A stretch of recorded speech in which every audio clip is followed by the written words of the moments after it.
Assalamualaikum warahmatullahi wabarakatuh. Saya Diah Anissa Muharani, NIM 2111290059, kelas 2D. Fakultas Tarbiyah dan Tadris, Prodi Tadris Bahasa Indonesia, mata kuliah Fonologi. Di sini saya akan menjelaskan materi saya yang berjudul alat ucap dan varian artikulator. Baiklah, saya akan menjelaskan tentang alat ucap. Alat ucap itu alat bicara yang berada di rongga mulut disebut artikulator atau alat ucap.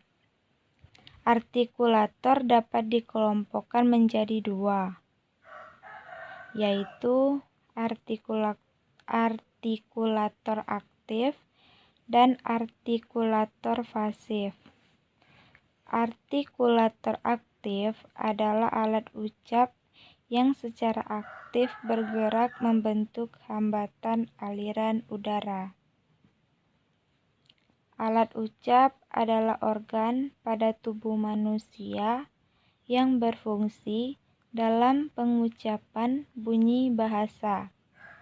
Organ-organ yang terlibat antara lain adalah paru-paru, laring, faring, rongga hidung, rongga mulut, bibir, gigi, lidah, alveolum, palatum, velum, dan uvula. Selanjutnya, alat ucap ada dua macam, yaitu artikulator dan artikulasi. Artikulator adalah alat ucap yang dapat digerakkan dalam berbagai posisi. Misalnya, bibir bawah, ujung lidah, daun lidah, punggung lidah. Yang kedua, artikulasi. Artikulasi adalah bagian tertentu alat ucap yang dituju atau disentuh oleh artikulator. Bibir atas, gigi atas, pangkal gigi atas, langit-langit keras, dan langit-langit lunak. Selanjutnya, alat ucap ada dua macam, yaitu artikulator dan artikulasi yang digerakkan dalam berbagai posisi. Misalnya, bibir bawah, ujung lidah, daun lidah, punggung lidah dituju atau disentuh oleh artikulator, bibir atas, gigi atas, pangkal gigi atas, langit-langit keras, dan langit-langit lunak. Sama seperti yang saya jelaskan sebelumnya. Selanjutnya, ini adalah gambar alat ucap organ tubuh manusia. Ada rongga hidung,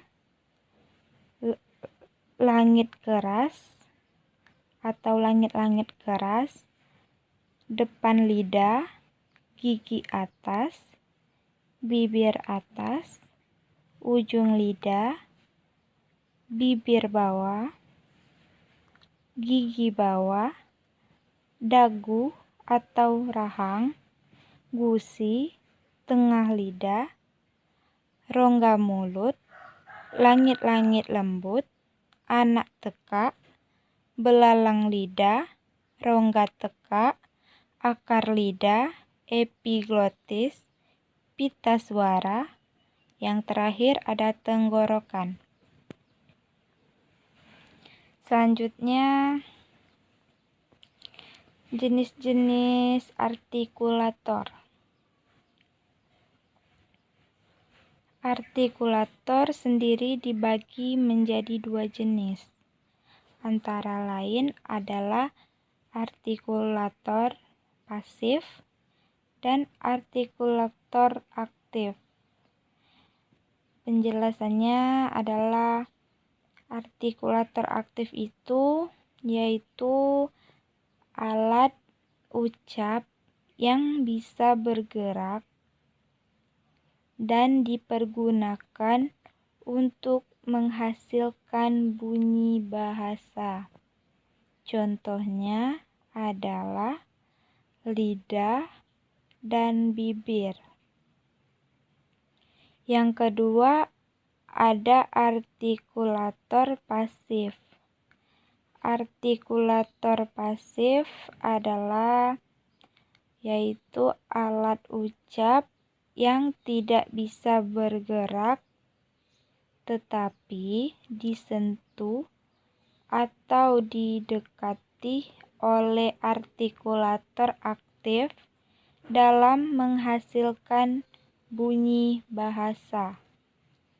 Seperti contohnya adalah gigi atas dan langit-langit.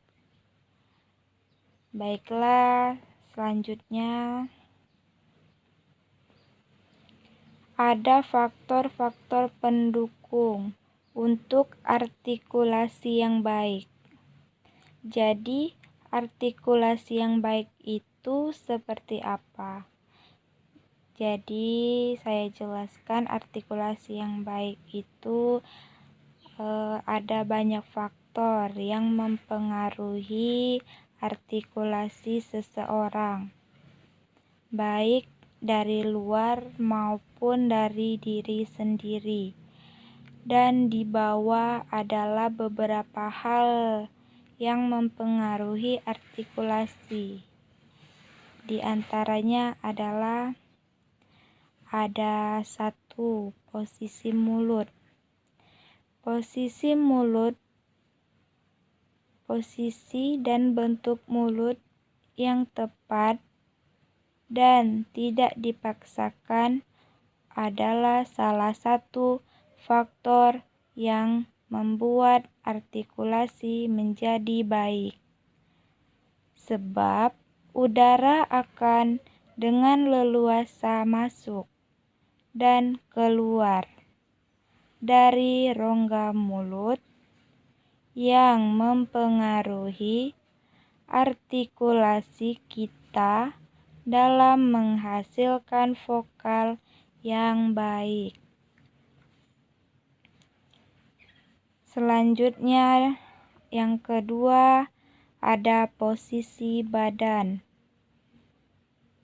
Jadi, posisi badan yang baik itu juga dapat membantu kelancaran sirkulasi udara yang menjadi pendorong utama penghasil suara.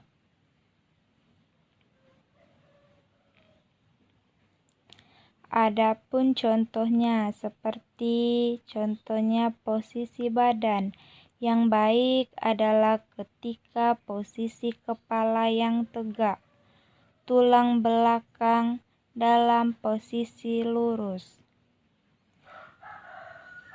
dan sedikit membusung pada bagian dada, dan posisi kedua kaki tegak dan berjarak sekitar 20 cm.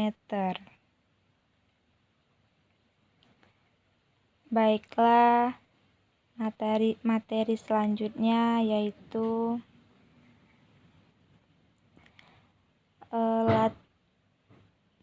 yang ketiga, latihan olah vokal.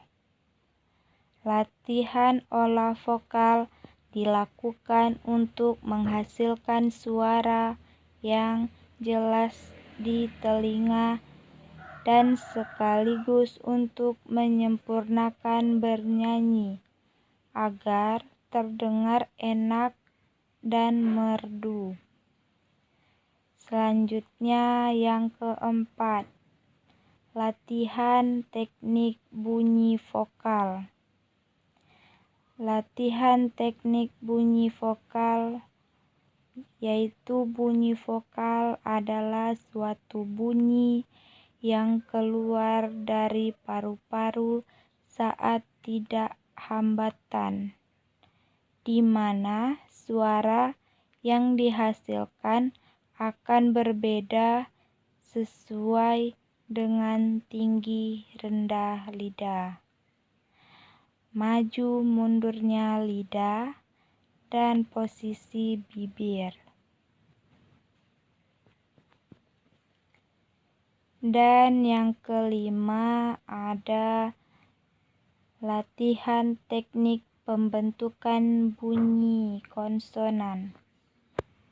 Latihan teknik pembentukan bunyi konsonan, yaitu bunyi konsonan adalah suatu bunyi yang keluar dari paru-paru dengan memperoleh hambatan, di mana suara yang dihasilkan sangat bergantung pada peranan lidah.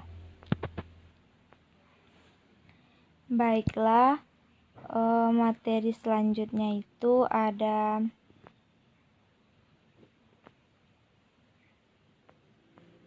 macam-macam bunyi.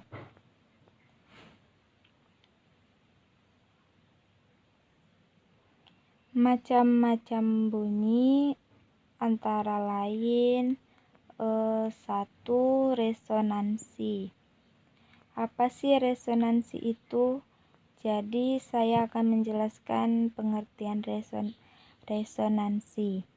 Resonansi itu ialah suatu gejala bunyi yang dikembalikan di suatu ruangan, atau disebut juga sebagai gema yang timbul karena pantulan suara. Selanjutnya itu saya jelaskan yang kedua tentang pernapasan.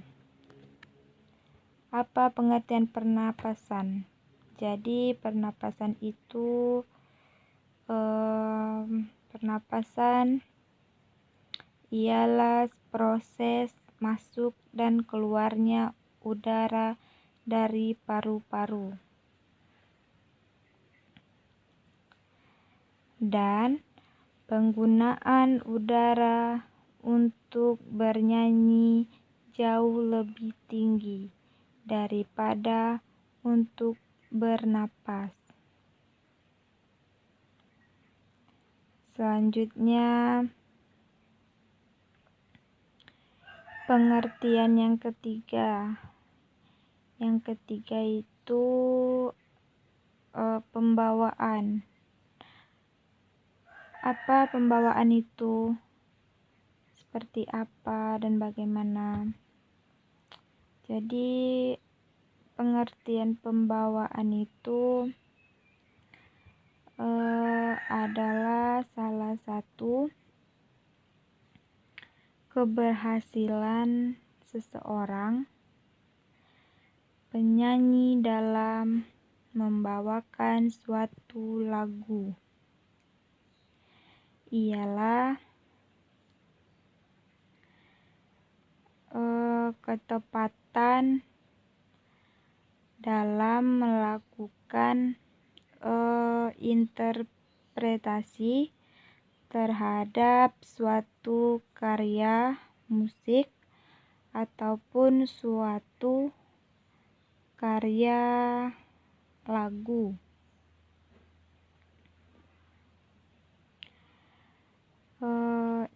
Itu saja yang materi yang sudah saya sampaikan tentang judul alat ucap dan varian artikulator. Sekian dari saya. Saya akhiri. Wabillahi taufik wal hidayah. Wassalamualaikum warahmatullahi wabarakatuh. Terima kasih.